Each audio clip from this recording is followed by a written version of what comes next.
Olá, tudo bem? Eu sou o Cristiano, da EA Educação Continuada. É uma satisfação receber vocês aqui neste webinar para debater um tema tão relevante, inovação na construção. Espera aí, só um minuto que eu tenho que desligar aqui.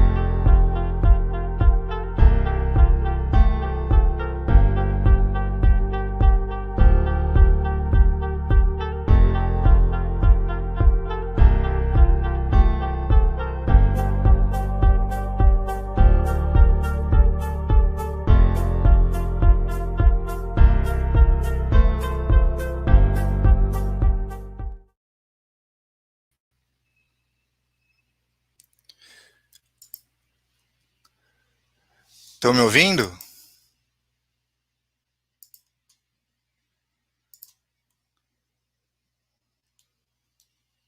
Ricardo, está me ouvindo?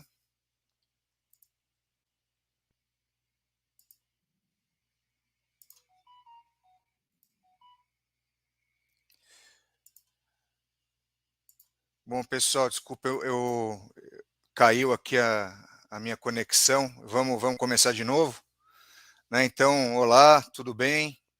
Eu sou o Cristiano, da EA Educação Continuada. E é uma satisfação receber vocês aqui neste webinar para debater um tema tão relevante, que é a inovação na construção. Este webinar é o segundo da websérie com 5 eventos, todos online e gratuitos, que precedem a realização da segunda turma do nosso curso Construção 4.0, Industrialização, Inovação e Tecnologia, que será realizado entre os dias 2 de agosto e 4 de dezembro de 2023, com 130 horas de duração, sob a coordenação do colega engenheiro Paulo Oliveira. Conforme forem sendo realizados, esses webinars estarão no canal da EA no YouTube. O primeiro deles, já realizado, Caminhos para a Industrialização da Construção, já está disponível. Bom, antes da gente começar, vou dar alguns recados aqui, brevemente. Vocês poderão fazer perguntas aos nossos convidados, que serão respondidas no decorrer do evento. Caso o tempo não permita responder a todas, nós as encaminharemos aos nossos convidados para que gentilmente as respondam pós-webinar. Conforme divulgado, no quinto e último webinar desta websérie, cujo tema será Sustentabilidade, ESG, Smart Cities e Economia Circular, agendado no dia 20 de julho, das 19 às 20h30, sortearemos ao vivo, entre todos os inscritos, uma bolsa de estudos integral para o curso. Todas as informações sobre os webinars e também sobre o curso Construção 4.0 serão enviadas a todos por e-mail e também postadas no grupo de WhatsApp. Bom, vamos ao que interessa. Eu vou apresentar rapidamente aqui os nossos convidados de honra. Então, mediando o debate, temos o Paulo Oliveira, engenheiro civil, PMP, MBA pela FIA-USP e mestrando em inovação na construção pela Escola Politécnica da Universidade de São Paulo. É CEO da Aratal Construção Modular e presidente do Conselho do C3, Clube da Construção Civil. Dirigiu indústrias nacionais e multinacionais de produtos para a construção e foi diretor de engenharia de unidades de negócio e CEO de empresas de engenharia, construção e incorporação de destaque no cenário brasileiro.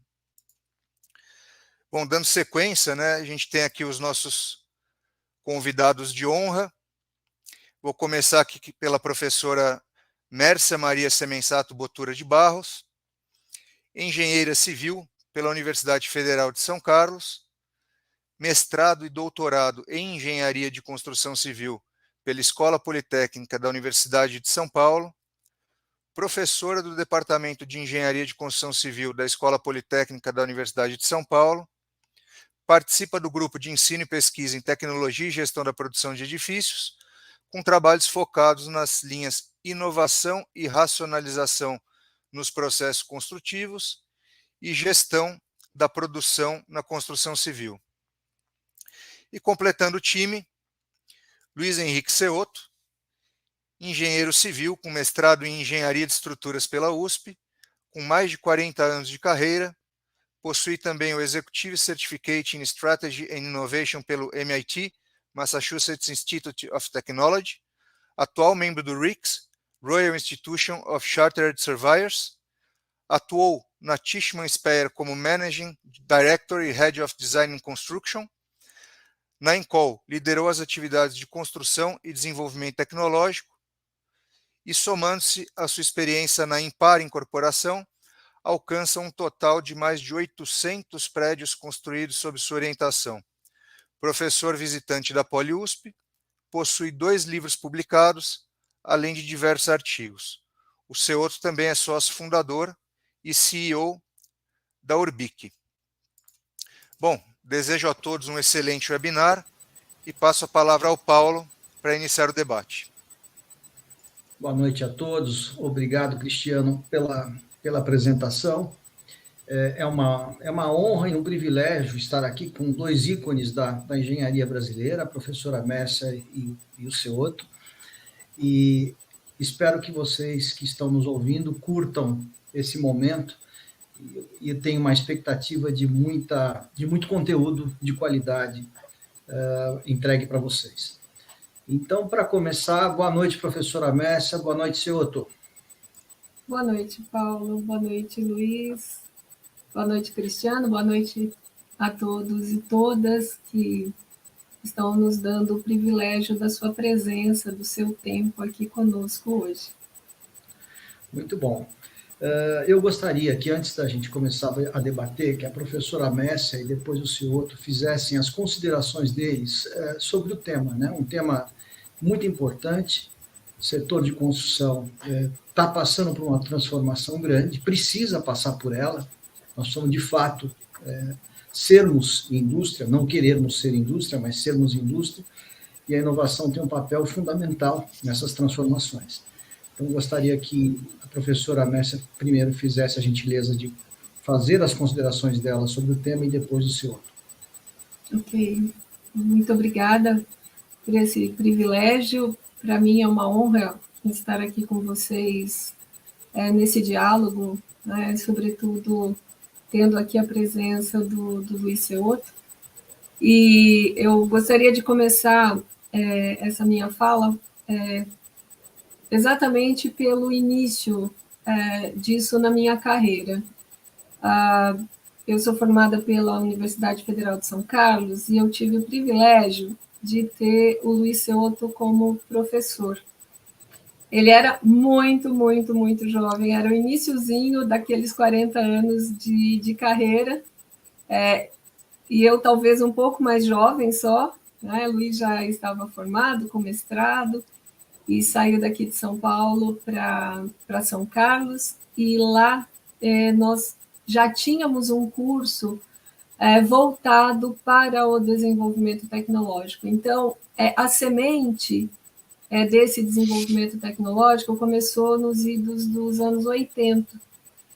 E o que eu posso dizer para vocês é que eu acredito, sim, que a nossa indústria da construção ela vem passando por inovações muito contínuas, talvez mais devagar do que nós gostaríamos que fosse, mas por muitas inovações desde, então, a década de 80, quando nós começamos, o Luiz, talvez, naquele momento, com muitos sonhos ainda, né, com tudo que ele iria realizar de transformação, e eu tive esse privilégio de estar muito próxima dele e das suas ideias, porque na medida em que eu vim para São Paulo, pude atuar numa equipe de desenvolvimento tecnológico dentro de uma companhia de desenvolvimento habitacional aqui do estado de São Paulo. Fui para a Escola Politécnica, e lá na Escola Politécnica, a primeira parceria de desenvolvimento com a indústria da qual eu participei, a escola já vinha fazendo isso, foi com a Encol, com o Luiz, com as suas ideias, e foi num crescente.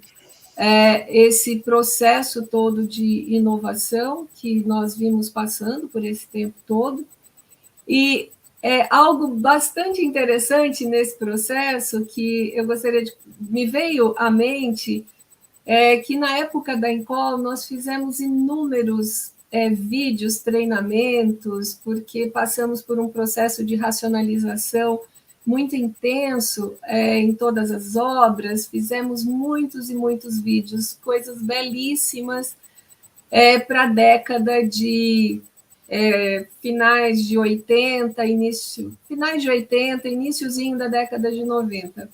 E para nós, vídeos muito preciosos. E foi muito interessante quando, já pelos anos 2000, nós fomos usar um vídeo desse de treinamento, de uma concretagem, e aí nós percebemos o quanto já tinha mudado, o quanto a gente já tinha evoluído em relação a questões de segurança, de equipamentos, de produtividade. Então, nós conseguimos também perceber por esse material precioso o quanto nós vimos evoluindo ao longo desse tempo todo.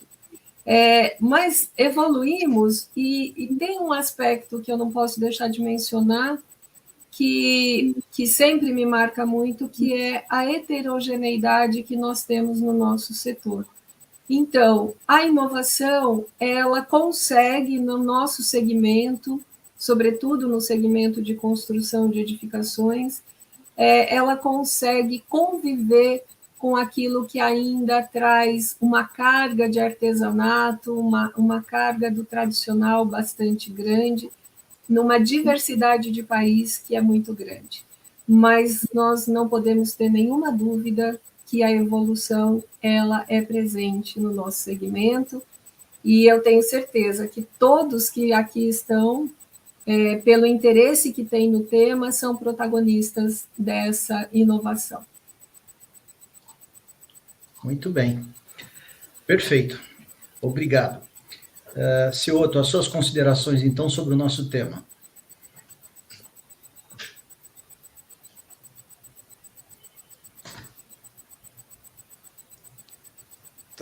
Tá mutado, Cioto, o som. Pronto. Primeiro, eu queria cumprimentar a todos, né, e principalmente e particularmente a Mércia, que é uma companheira de longa data, né, de desenvolvimento e trabalhos conjuntos, ao Paulo, que é um entusiasta e um dos grandes batalhadores da construção, né, industrializada. E eu queria, de uma maneira bem rápida, sumarizar que eu concordo. Nós estamos numa época de bastante transformação, conforme foi citado pela Mércia e pelo Paulo. E, muitas vezes, uma grande parte do mercado não está atenta a isso, né? O passado nosso, dos últimos 60, 70 anos, foi muito voltado ao uso intensivo de mão de obra, né? Porque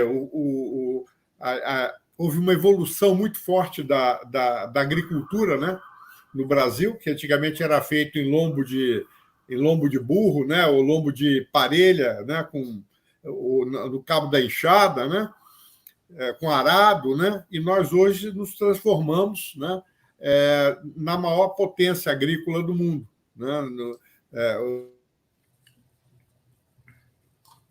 nós estamos entre as duas maiores potências agrícolas do mundo, né? Isso foi construído com muito desenvolvimento tecnológico na agricultura.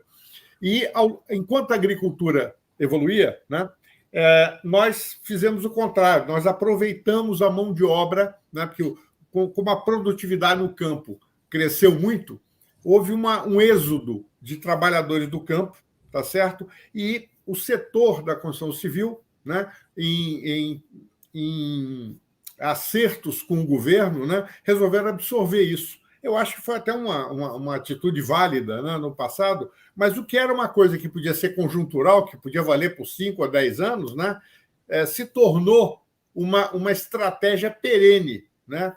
E os últimos 60, 70 anos nosso está muito voltado para o uso intensivo da mão de obra, em processos extremamente artesanais. Nós estamos melhorando ao longo do tempo, né? Mas talvez pela minha ansiedade, que eu já estou trabalhando nisso há 50 anos, né? Nós estamos numa velocidade muito baixa, né? Eu acho que se o setor de tecnologia da informação, né, de computação, tivesse nessa mesma velocidade nossa, hoje nós não teríamos computadores no Brasil, nós teríamos Soroban, né? Aquele sisteminha de conta japonês, nós estamos fazendo conta, com Soroban em vez de computadores, né? Então, assim, nós temos tudo e nós somos um dos maiores setores mais importantes, um dos mais importantes setores da economia, né, cuja produtividade é muito baixa. Só que isso está mudando e as pessoas não estão, muitas pessoas não estão percebendo.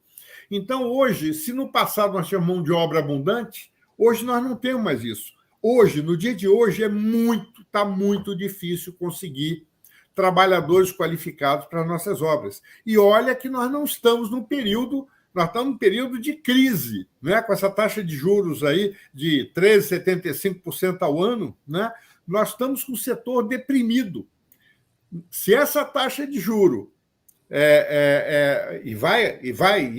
no máximo um ano, isso vai voltar não a 2%, mas vai voltar aí a 6%, 7% ao ano, tá certo? Isso acontecendo, nós vamos ter uma falta de mão de obra muito maior do que nós estamos tendo hoje.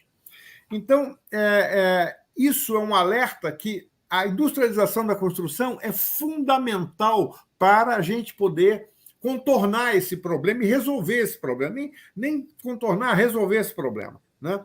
A grande realidade é que, com o uso intensivo de mão de obra e com os processos artesanais, nós criamos uma construção civil extremamente perigosa, né? Perigosa para quem trabalha. Hoje, é um setor que é um dos setores da economia que tem mais acidente de trabalho, tá certo? É um setor que o ambiente de trabalho é um ambiente extremamente agressivo, né? Cheio de pó de cimento. E o pó de cimento, né? Você entra numa obra, é pó de cimento, é poeira, e o pó de cimento combina com a água, né?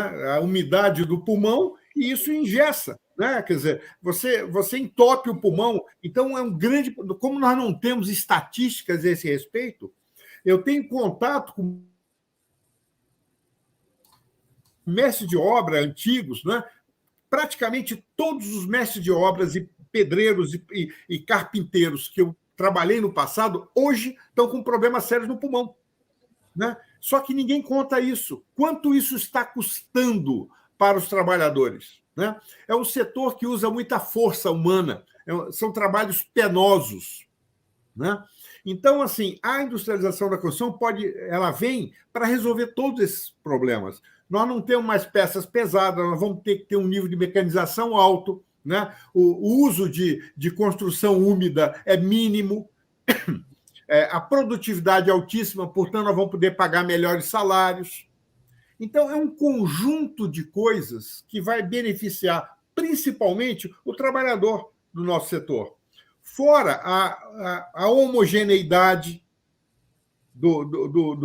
da qualidade que nós vamos conseguir, porque imagina se nós fôssemos produzir carros como nós produzíamos os primeiros Calhambeques há 70, 80 anos atrás, né? Nós teríamos antigamente a falta de homogeneidade da qualidade era enorme, a baixa produtividade, a qualidade, né? Então, tudo isso pode ser resolvido com a industrialização da construção. A industrialização foi um dos maiores desenvolvimentos da humanidade e ela beneficiou todos os setores da economia. E não tem por que não beneficiar a construção civil. Nós estamos precisando disso até para poder baratear os custos das nossas habitações, dos nossos edifícios. Né? E o que acontece? Nós precisamos, para isso, remover obstáculos. Né? Nós temos obstáculos. O empresário brasileiro é um empresário extremamente ágil, inteligente. Se nós removermos os obstáculos, toda a questão cultural que nós temos enfrentado some. Né? Porque a melhor coisa que temos, a gente fala, mas a cultura do setor é uma cultura muito reacionária, uma cultura muito difícil. Não, essa cultura some se nós removermos os obstáculos. Porque nada como um fato econômico para tirar qualquer suscetibilidade no processo. Né? E os nossos empresários não são bobos. Né? Então, assim, quais são os dois grandes obstáculos que nós estamos tendo? O principal deles chama-se liderança. Né? O nosso setor precisa incrementar as lideranças, porque é através das lideranças que nós vamos negociar com outros setores da economia para poder viabilizar e tirar os obstáculos do nosso setor. Um deles é imposto. O nosso custo, né, de produção é alto, porque os impostos que incidem em processos industrializados são impostos extremamente altos, que você não tem na construção convencional. Enquanto a construção convencional tem impostos entre 3% e 5% sobre a mão de obra, porque o resto é quase isento de ICMS, na construção industrializada, nós pagamos, além do ISS, né, Imposto sobre Serviço, mas principalmente ICMS, que é entre 18% e 22%, né? Nós pagamos IPI, nós pagamos PIS/COFINS, ou seja, a construção industrializada ela é tributada em 25%, muitas vezes 28%, enquanto a construção tradicional, a construção de uso intensivo de mão de obra, é 3% a 5%. Isso é um absurdo. Quer dizer, isso trava. Por que foi feito isso? Isso foi uma coisa que o governo criou ao longo dos anos para beneficiar as construtoras que estavam utilizando para incentivar o uso da mão de obra. Só que hoje isso não é mais necessário. Né? Hoje está faltando mão de obra. Né? E o outro ponto é que também precisamos de liderança para poder negociar isso junto ao Congresso, junto ao Estado brasileiro, tá certo? Mas nós precisamos também de liderança para negociar com o setor financeiro, porque a solução financeira para viabilizar processos industrializados é completamente diferente da construção convencional. A construção convencional é lentamente para o cliente poder pagar. Então, tudo tem que ser lento. Ninguém quer nada rápido, porque o cliente não dá conta de pagar. Na construção industrializada, nós precisamos ter mecanismos para financiar esse processo, de tal maneira que você não tenha necessidade de fazer obras extremamente lentas para o cliente poder pagar. Então, esses dois obstáculos, a questão tributária, custo tributário absurdo que nós temos, e a questão de desenvolver produtos imobiliários que financiem a aquisição da casa própria e outros, a aquisição de imóveis, né?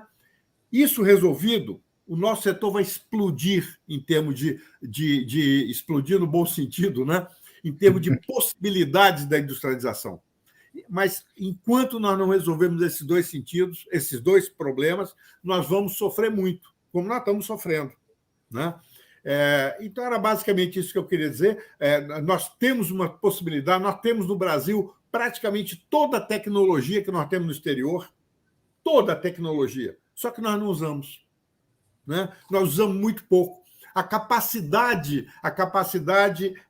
de produção, a capacidade ociosa que nós temos nas indústrias é muito alta. Das indústrias, da industrialização, é muito alta. Né? Então, nós temos tudo e não usamos porque nós estamos tendo esses dois obstáculos. Então, basicamente, era isso que eu queria colocar de início para vocês. Perfeito, Cioto, obrigado. Feitas as considerações, então, da professora Mércia e do Cioto, a gente vai passar agora a um debate. E eu quero, antes disso, agradecer aqueles que estão conosco. Muito obrigado pela presença dos colegas e dos amigos. E se vocês tiverem questões, por favor, coloquem no chat que a gente vai recebendo aqui e a gente vai transmitindo as questões para a professora Mércia e para o senhor. Professora Mércia, você mencionou a grande heterogeneidade do setor, empresas que atuam em patamares tecnológico e organizacional muito diferentes, né? Sempre se falou que as empresas pouco produtivas não prevaleceriam, mas a verdade é que elas continuam por aí. Essa heterogeneidade, que não é comum em outros setores, mas perdura na construção, seria uma das causas da evolução mais lenta em se tratando de inovação e industrialização no mercado de engenharia e construção?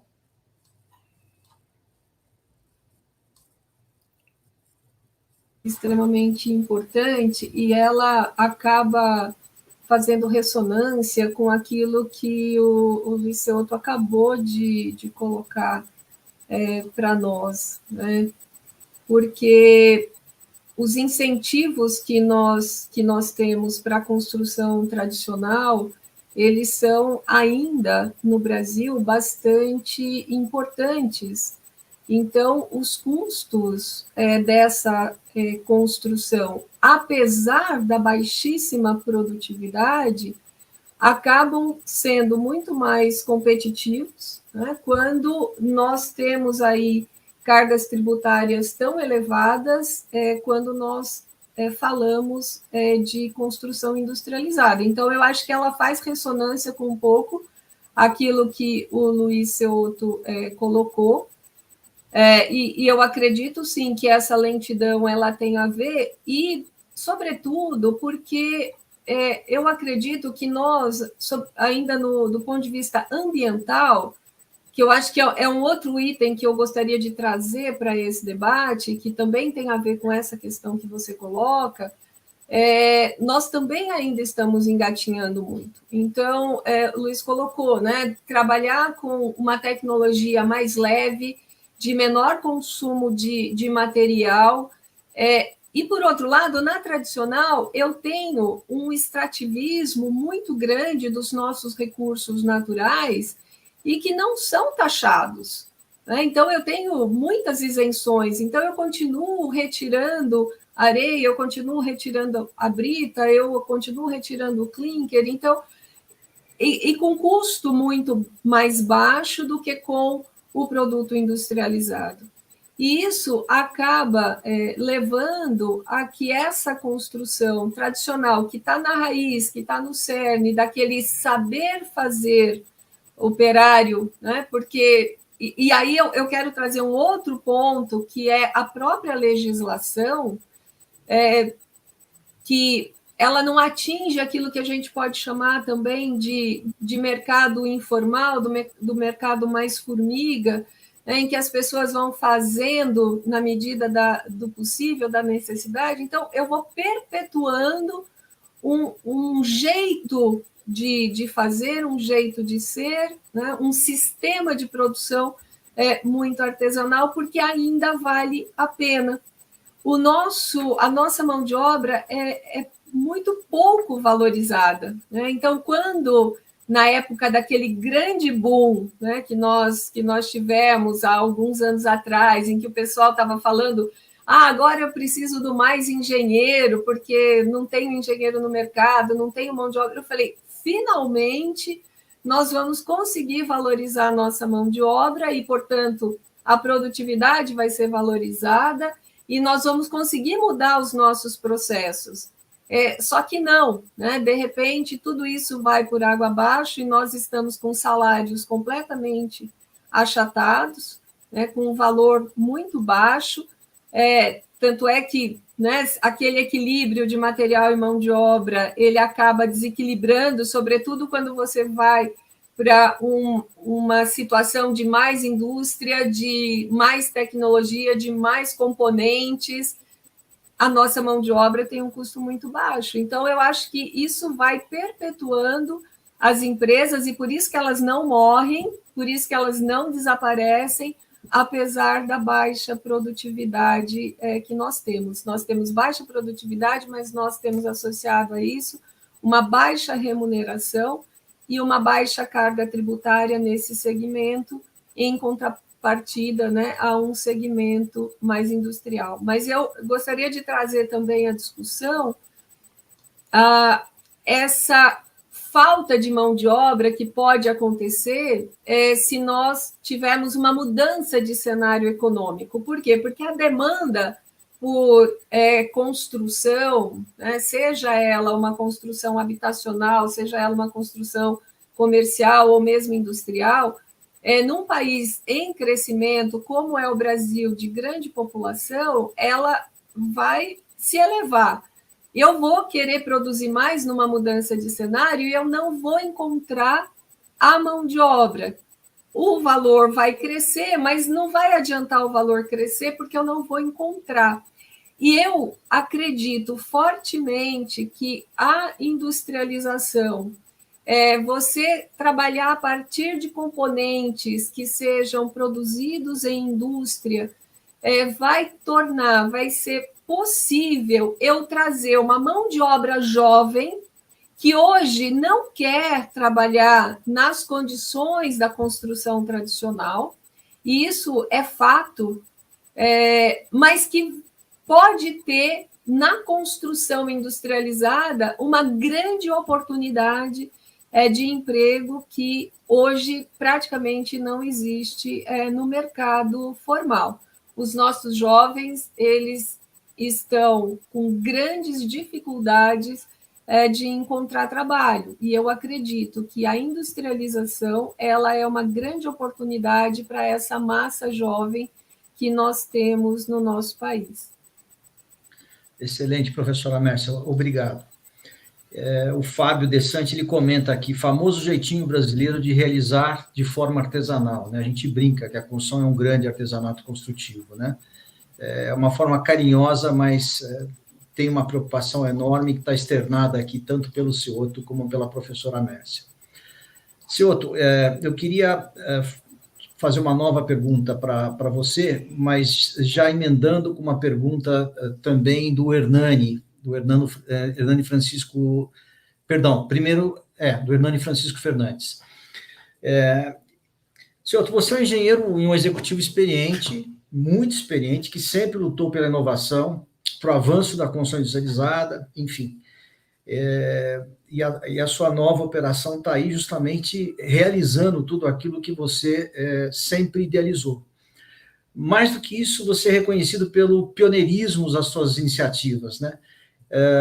E agora, como empreendedor, né, nós sabemos que não é nada fácil no nosso país, sobretudo para quem atua na construção industrializada.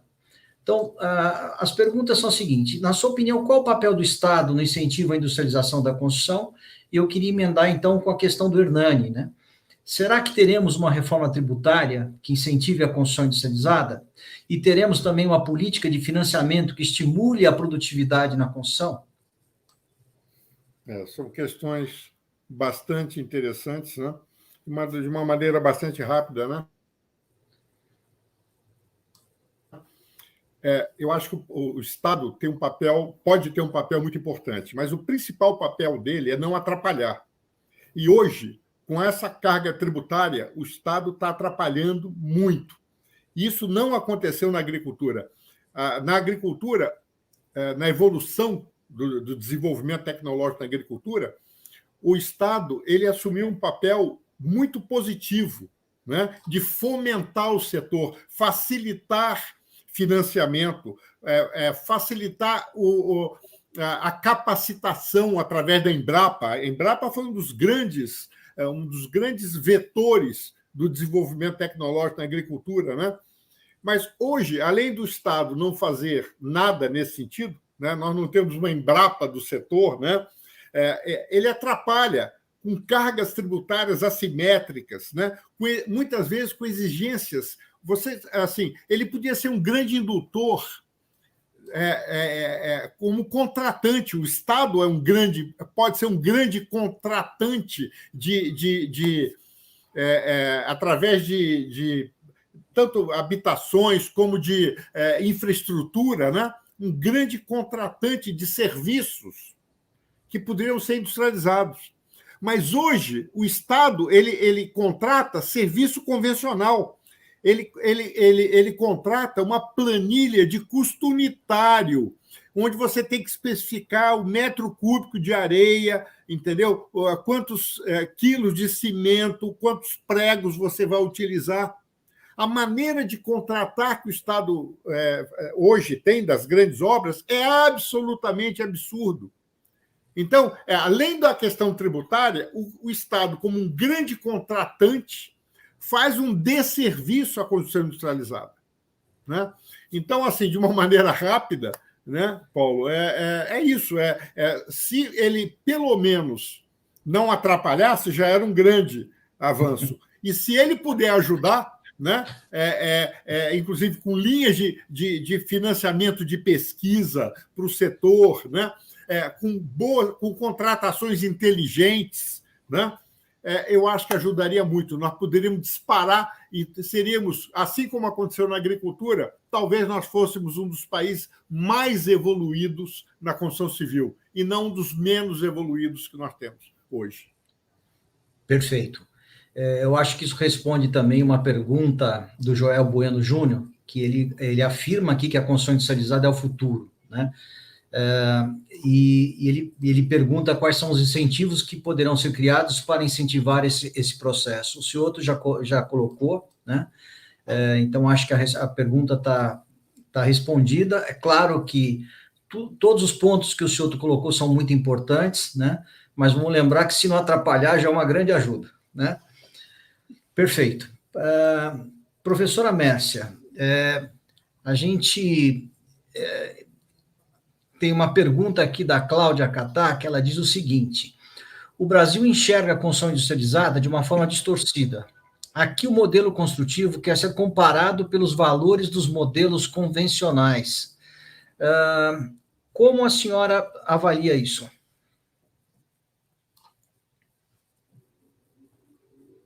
Se eu conseguir compreender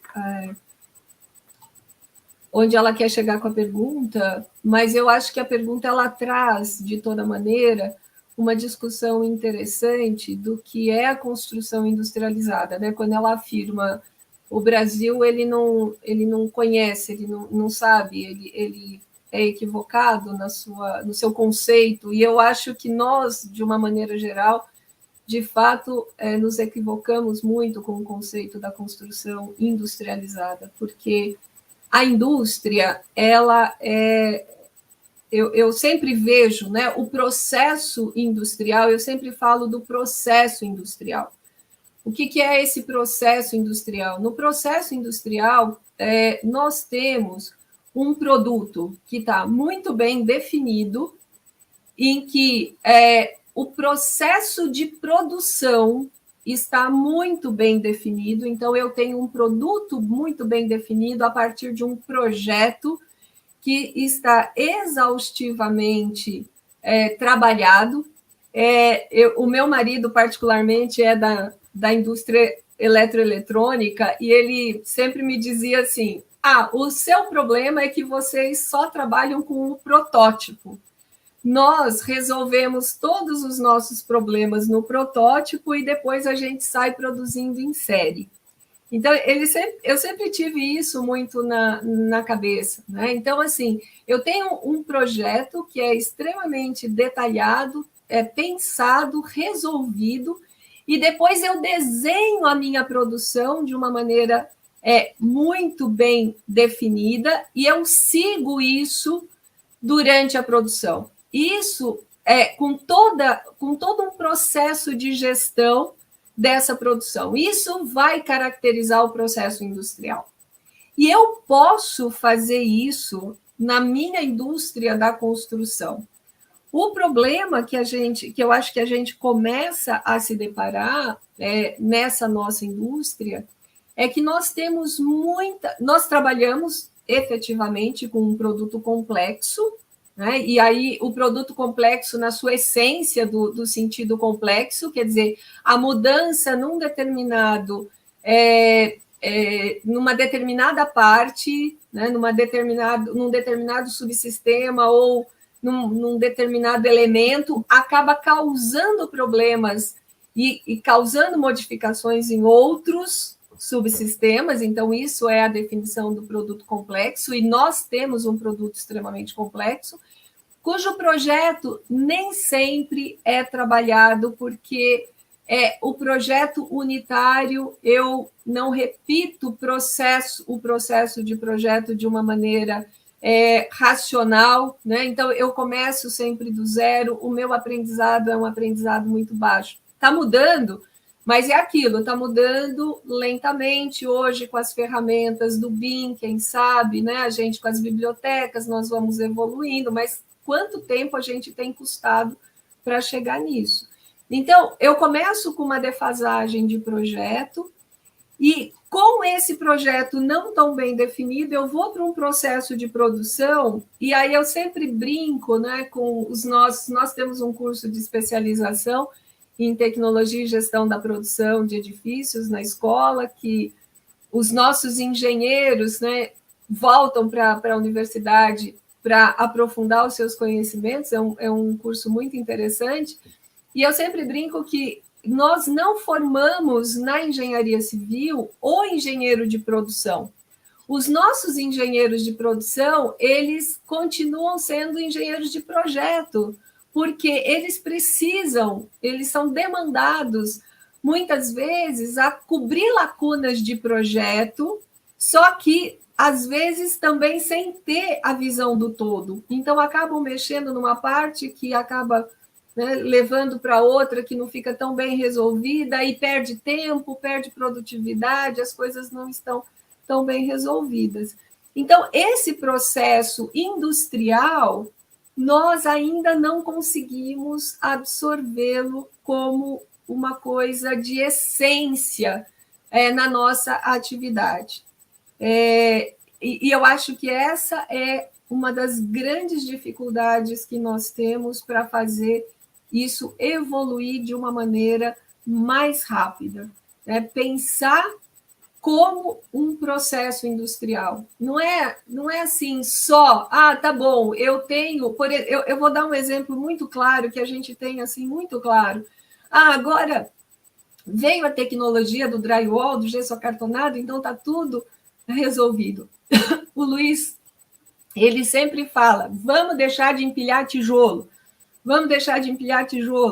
Mas aí vem o gesso acartonado com uma visão de produção totalmente diferente, só que eu não absorvo isso no projeto, eu não absorvo isso no meu processo de produção, e eu continuo construindo com a cabeça como se fosse a alvenaria. Então, o meu vedo externo ainda não está fechado, eu estou com a obra toda aberta, eu já estou entrando com o meu drywall, que não foi pensado, ele não está modulado, eu tenho muitos recortes, e resultado, um desperdício enorme, que já foi, inclusive, objeto de trabalho, né, daquela equipe do professor Ubiraci, que trabalha muito com perdas, e com perdas de magnitudes enormes das chapas de gesso acartonado. Então, assim, eu tenho um produto super industrializado, com uma perda enorme, porque eu não pensei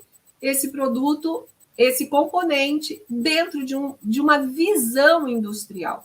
Então, eu acho que falta muito para nós essa visão do que é o processo de industrialização. Ele não é só a tecnologia. A tecnologia não vai sozinha me resolver. Então, às vezes, eu brinco com o pessoal quando eles começam, agora tem a impressora 3D. Não, você quer ver eu brigar, né? Normalmente, eu já tive brigas homéricas quando o pessoal traz o robô para assentar tijolo. Né? Você já viu isso? O YouTube está cheio disso, do robô assentando tijolo.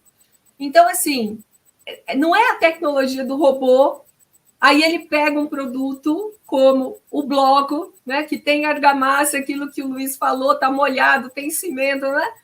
E eu vou colocar essas duas tecnologias juntas. Eu deixei de pensar o processo industrial. Né? Então, não sei se eu cheguei perto de responder a pergunta que ela nos coloca, mas eu gostaria muito de trazer essa discussão e para que vocês reflitam. Nós temos que trabalhar o processo industrial na sua essência, que é projeto muito bem definido, o processo de produção muito bem definido, as regras muito bem definidas, e eu consegui seguir isso dentro, né, com o treinamento necessário para a nossa mão de obra, ganhando produtividade, tendo suprimentos adequados na hora certa, no lugar certo, né? Porque quantas vezes você vê a mão de obra parada porque o suprimento não chegou? Então, não basta a tecnologia, né? A gente precisa aí trabalhar muito os nossos processos organizacionais, que eu acho que a grande evolução da indústria acontece em cima disso. Perfeito. Bom, a gente empilha tijolos há 9.000 anos, né? Está na hora de parar. Tijolo não é mais módulo da construção, né? Não faz o menor sentido. Nós tivemos uma perda média de produtividade de 2014 a 2019, segundo o Construbusiness, de 5% ao ano. Isso é insustentável, não tem como, né? No momento em que a gente vê inflação subindo, poder aquisitivo diminuindo, como é que a gente vai ficar? Nós temos que ter ganhos enormes de produtividade, né? Então, o caminho está bem desenhado pela industrialização. Cioto, em função das condições existentes nas cidades brasileiras, quais as tecnologias, materiais e componentes mais adequados para serem utilizados na construção industrializada? E aí eu queria emendar com uma pergunta do Cláudio Catá, que é como você enxerga o papel do Brasil na transformação para a construção modular? Bom, a construção modular eu considero como o ápice da construção industrializada, né? É onde você pode produzir unidades habitacionais ou escritórios, né? Como você produz um carro, né? Numa fábrica. Essas unidades poderão ir para serem montadas até mobiliadas, né?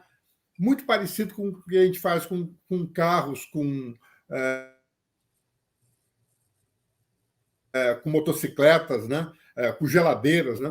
E nós podemos, através da construção modular, nós podemos utilizar robô, mas não empilhando tijolo, né? No canteiro de obra, mas montando, né? Montando paredes industrializadas na fábrica, né? Nós podemos utilizar as impressoras, não fazendo uma casa inteira, né? Onde você montar uma impressora gigante lá no canteiro de obra é quase impossível, né?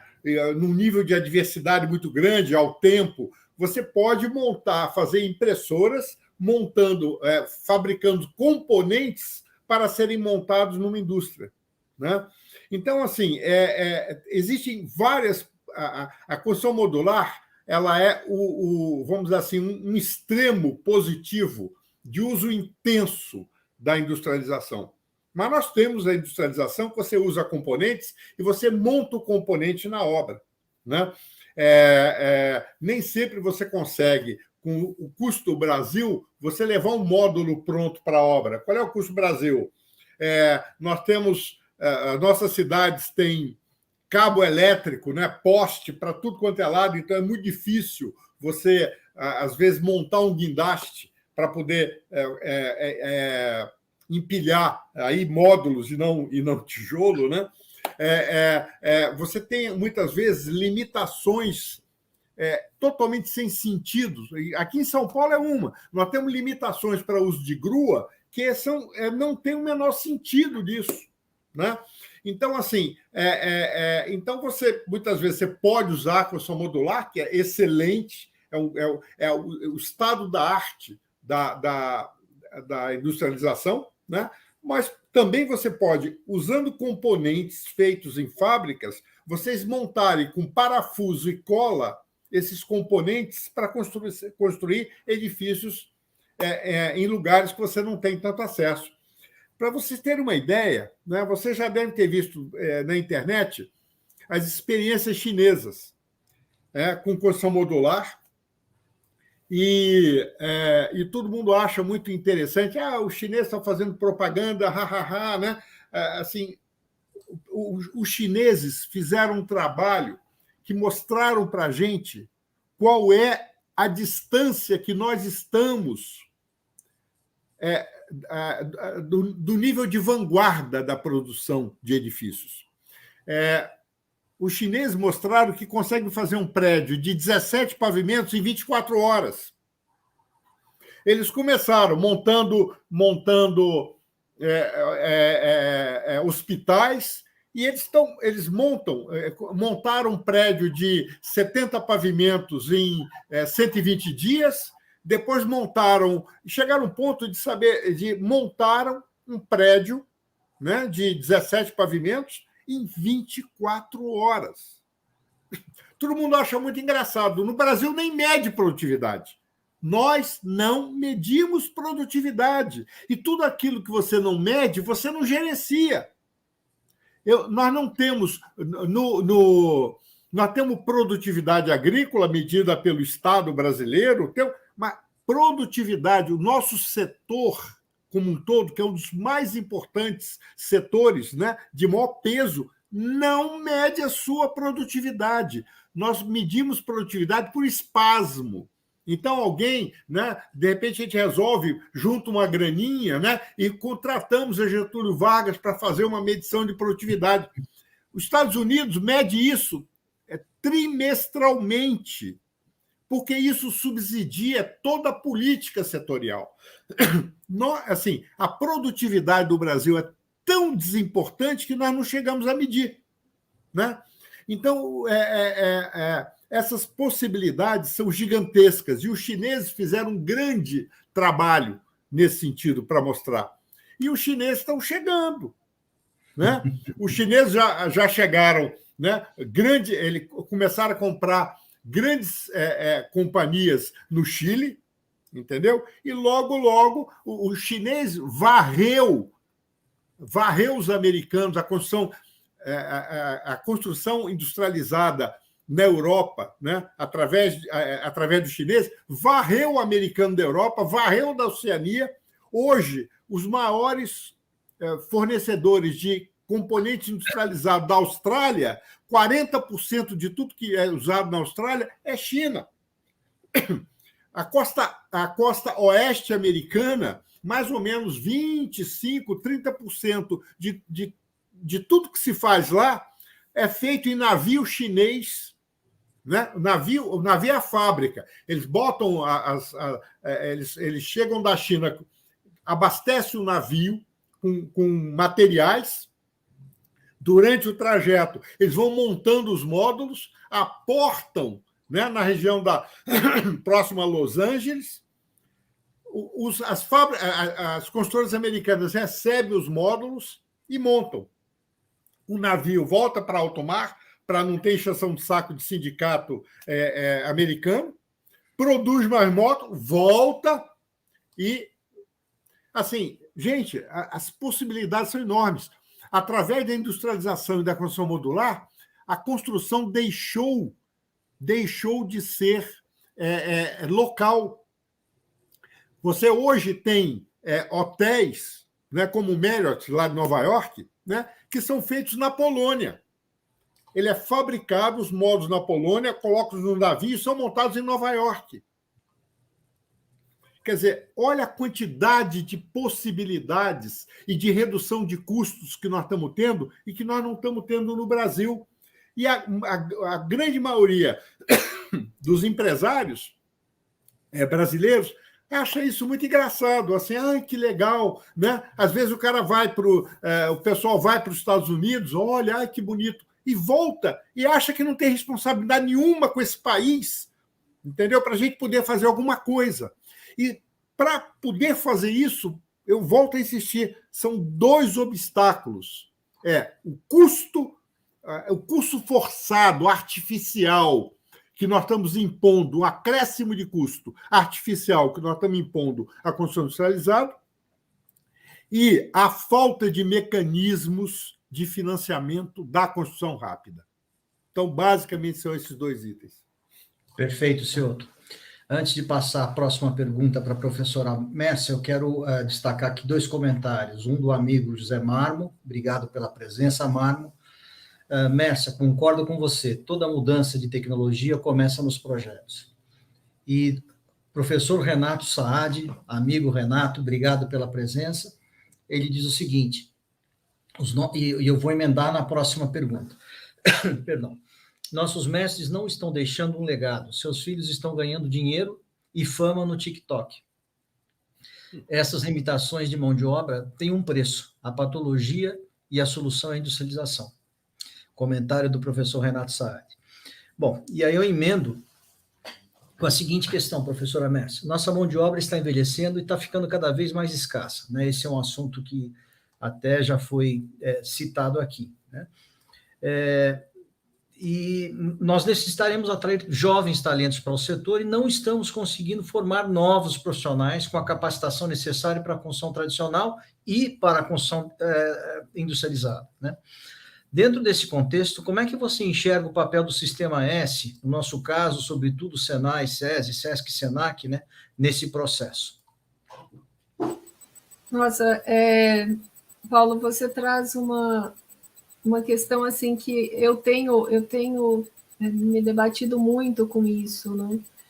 Se nós percebermos a construção industrializada, a maior parte dos segmentos industriais de grande peso, ele leva o Senai para dentro, né? O Senai está dentro da fábrica, ele está formando a mão de obra.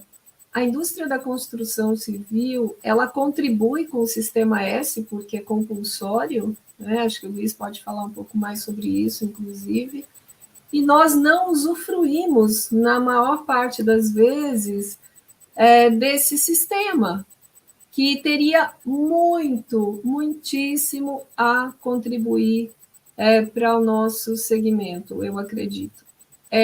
Por outro lado, nós temos uma dificuldade muito grande também de absorver algumas profissões, vamos dizer assim, algumas áreas, né? Então, uma das que eu coloco, por exemplo, é o nosso curso técnico.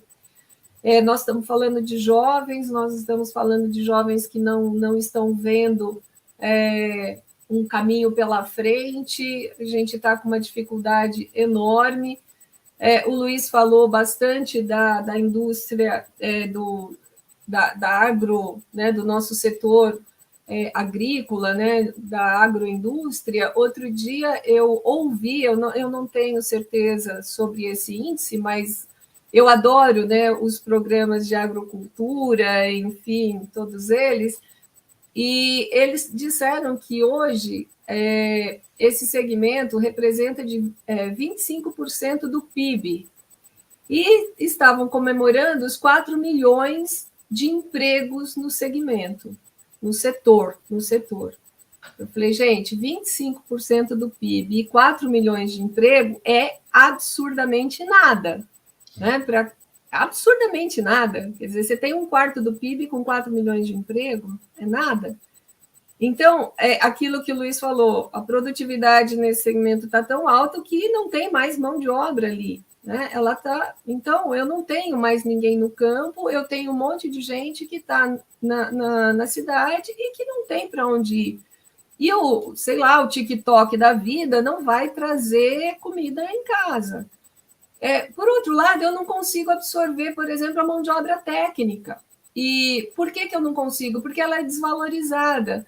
Então, o nosso jovem faz um curso técnico e a defasagem do nosso curso técnico ou do nosso tecnólogo para um curso universitário é tão grande que ele almeja fazer um curso universitário. E nem sempre... Quer dizer, eu acho que nem todos, né, precisariam ir para um curso universitário para poder se dar bem. Em outros países europeus, a gente percebe que essa defasagem de um técnico, de um tecnólogo para um curso universitário, ela não é tamanha, né? Todos conseguem evoluir. E aí, nesse sentido, com os cursos técnicos, com os tecnólogos, o Sistema S ele poderia contribuir muito mais para o nosso segmento e nós poderíamos usufruir muito mais. E é muito interessante porque ontem eu discutia uma monografia com um aluno e ele trabalha com a construção de alto padrão, e aí a parte dos acabamentos, eles têm sempre muita dificuldade. Ele resolveu fazer um trabalho para a formação do encarregado de acabamento. E aí eu falei para ele, olha, excelente que você tenha escolhido esse tema. Aí ele falou, mas a minha orientadora, ela pediu para focar isso no técnico. Eu falei, mas o técnico poderia ser o encarregado. Então, vocês percebem que a nossa cabeça, quando eu falo do encarregado de um determinado tipo de serviço, eu estou pensando naquele que veio se formando de uma maneira muito tradicional dentro do canteiro de obras. Eu não estou pensando em aproveitar um técnico, eu não estou pensando em aproveitar um tecnólogo que já teria uma bagagem diferente e que poderia absorver os conceitos de organização, de controle, de cuidados, até de uma maneira diferente. Então, a gente precisa mudar a forma de pensar. Só que aí eu acho que volta naquilo que o Luiz começou a fala dele, né, colocando, dessa necessidade de liderança dentro do nosso setor, de uma união. Eu acho que nós somos muito fragmentados por essa heterogeneidade, cada um tentando, do seu jeito, sobreviver nos mercados, nos vários segmentos. Acaba que a gente não tem uma liderança buscando trabalhar dentro de objetivos comuns, né, que poderiam ajudar a todos a evoluir. Então, eu acho que a gente retorna um pouco num desses grandes empecilhos que nós temos. Eu acho que precisa mais união no segmento, uma formação mais sólida, né, com ideais de industrialização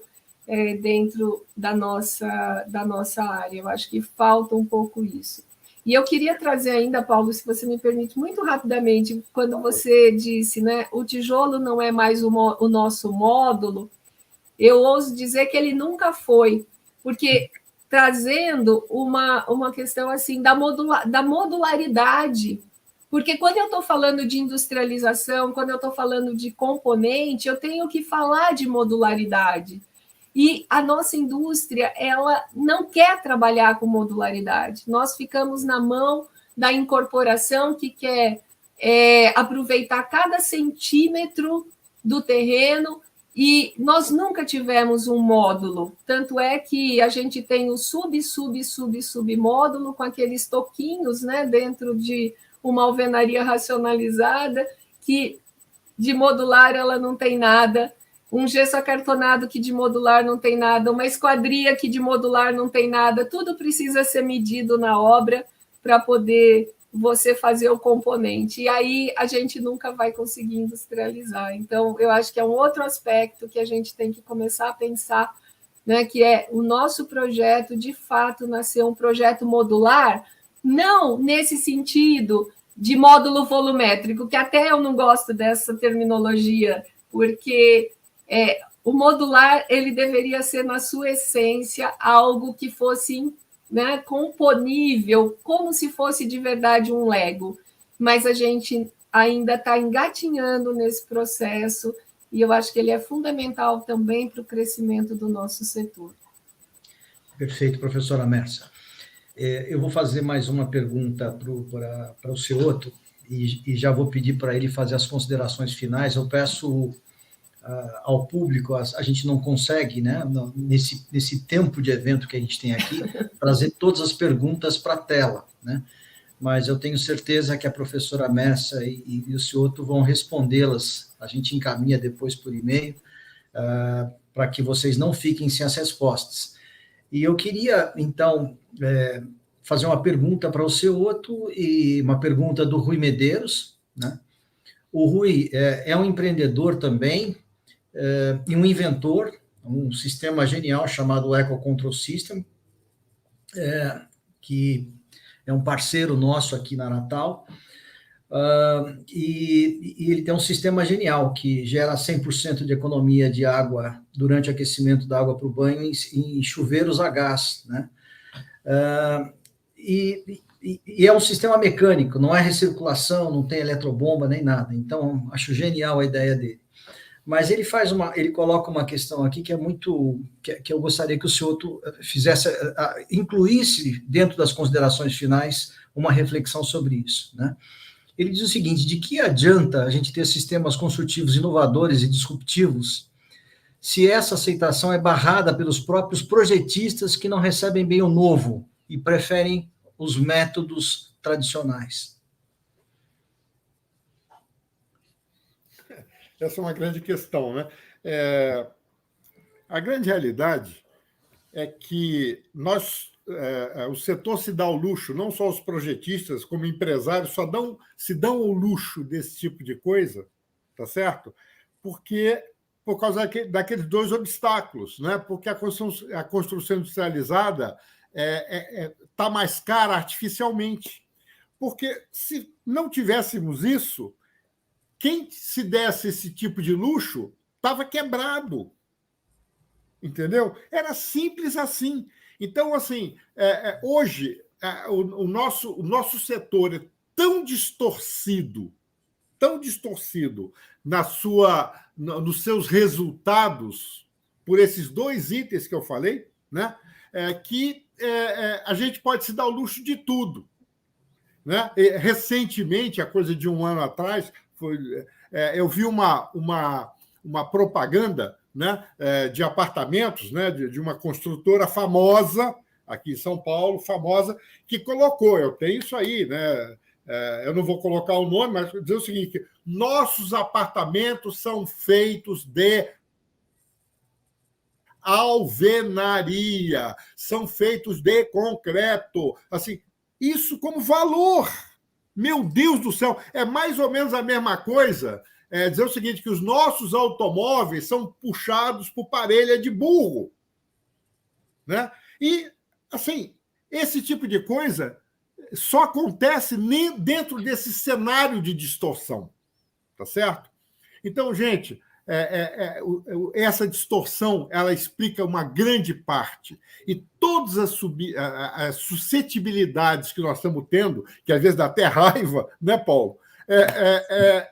Vão desaparecer se nós estivermos liberados para competir dentro de bases lógicas, competir como os outros setores industriais competem. Né? Assim, eu falo, a industrialização foi a maior conquista da humanidade. Se não fosse a industrialização, ninguém andava de avião, não tinha remédio, ninguém andava de carro, ninguém tinha geladeira. Caramba, por que não pode resolver o nosso problema? A industrialização vai resolver, vai vai nos proporcionar um salto gigantesco. Nós precisamos desatrelar, né? Nós não somos os nossos empresários, os nossos projetistas, não têm DNA ruim, entendeu? Não são burros, né? Os caras, assim, a única coisa é que eles se dão o luxo de ter esse tipo de coisa porque nós estamos com amarras, nós estamos correndo com pesos gigantes de concreto nos pés. Então, eu acho que nós temos que pensar nisso, nós temos que incomodar o Estado, incomodar o governo, incomodar as nossas ditas lideranças setoriais. Dono de empresa não é líder. Então, hoje, nós temos o chamado líderes setoriais que estão muito mais preocupados com as suas empresas do que realmente liderar um setor. Né? Então, nós precisamos fazer com que, juntos, a gente questionando, né, indo para frente, mudar a nossa realidade. Aí todos os problemas... Gente, são dois itens. Se nós não resolvermos esses dois itens, daqui 100 anos nós vamos estar falando a mesma coisa que estamos falando agora. Um pouquinho evoluído, mas quase a mesma coisa que estamos falando agora. Então, eu queria agradecer muito a oportunidade de estar aqui com você, Paulo, com a Mércia, né? Estou sempre à disposição de vocês. Esse tipo de webinar é fundamental para conscientizar o setor, né? Eu me coloco totalmente à disposição sempre que vocês precisarem. Muito obrigado. Muito obrigado a você, Cioto. Sempre será um grande prazer também, você sabe disso. E a sua fala me dá a oportunidade de destacar aqui que aquilo que você falou vale para o comentário para a pergunta da Elisa, né, que você já respondeu. Elisa Frade é uma grande amiga. Aqui vocês atribuem essa resistência na engenharia civil quanto a algumas novas tecnologias, né? É uma questão cultural, falta ousadia do mercado, enfim. Acho que você já respondeu muito bem, né? Na verdade, a gente se trava. Eu tenho uma imagem que eu gosto de usar muito em apresentação, que é uma criança soltando as rodinhas da bicicleta, né? A gente precisa fazer isso, soltar as rodinhas e entender que a gente consegue avançar sem as rodinhas, né? Não precisa travar, né? Bom, professora Mércia, por gentileza, as suas considerações finais. Agora agradecer, né? Agradecer mais uma vez ao tempo de vocês aqui presente. E eu gostaria de destacar um pouco a fala, agora bastante incisiva do Luiz, que o tempo todo ele falou de industrialização. A industrialização precisa acontecer, a industrialização. Então, eu queria, na minha concepção, ele não falou a inovação, ele falou a industrialização. Porque a inovação, ela é uma ferramenta importantíssima para a industrialização, mas ela em si não leva ao processo industrializado, sozinha, né? E o processo industrializado, ele vai evoluir a partir das inovações. Então, eu gostaria muito, né, que nós pudéssemos hoje sair com essa sementinha de tornar o nosso processo cada vez mais próximo de um processo industrial em toda a sua concepção, desde o projeto do processo, né, a organização, a gestão, fazendo uso das novas tecnologias quando elas fizerem sentido para que a gente evolua nesse processo industrial. E lembrando que se nós não caminharmos, né, nós, de fato, não vamos conseguir sair do lugar. A gente tem, né? Então, assim, é um convite a que cada um que está aqui hoje, né, trabalhe essa ideia de que é necessário caminhar, é necessário evoluir, porque, como disse o Luiz Cioto, daqui a pouco os chineses estão aí, né? E eles não pararam de caminhar e eles estão nos ensinando muitas coisas. Então, vamos fazer esse caminho e eu continuo sempre à disposição. Paulo é um grande parceiro, né, na nossa disciplina lá de pós-graduação. O Paulo tem estado sempre conosco e eu espero poder estar sempre com você quando for necessário. Muito obrigada e obrigada a todos e todas que estão aqui conosco hoje. Obrigado pelo carinho, professora Mércia. Bom, antes de passar a palavra para o Cristiano fazer o encerramento, eu quero agradecer a presença de todos, tem vários comentários, elogios, Renato Arcuri, Érica Porciúncula, amigo Tiago Neves, né? E eu queria sumarizar esses comentários com um último comentário, né, do Rubens Benbassati, né, que é um entusiasta da industrialização também, né? Ele coloca o seguinte: esse desabafo do Cioto precisa ecoar Brasil afora. Vamos motivar todo mundo pelo apelo da industrialização. Adoro esse discurso desse trio. Go, go, go, modular off-site. Né? Queria acabar com essa frase do Rubens. E, Cristiano, a palavra é sua. Muito obrigado a todos.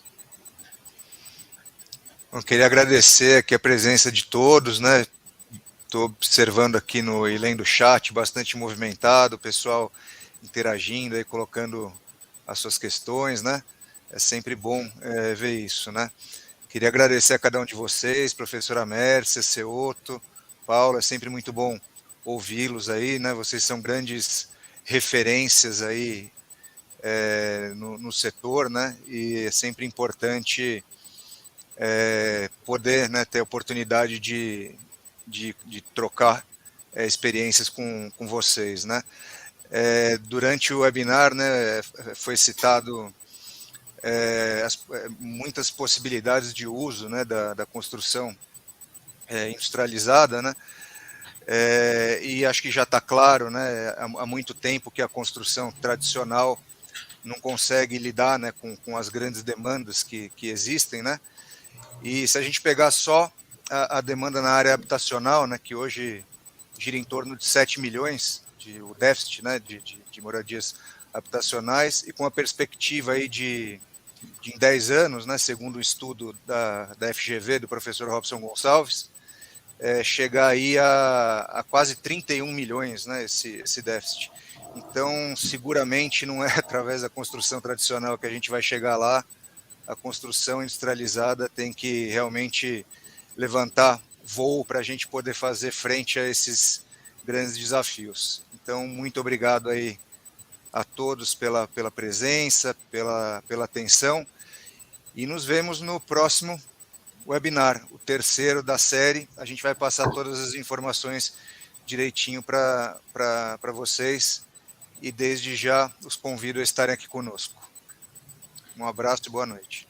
Boa noite. Obrigado, Cioto. Obrigado, professora Messia. Grande abraço para todos. Grande abraço para vocês. Abraço, tchau, até. Obrigada.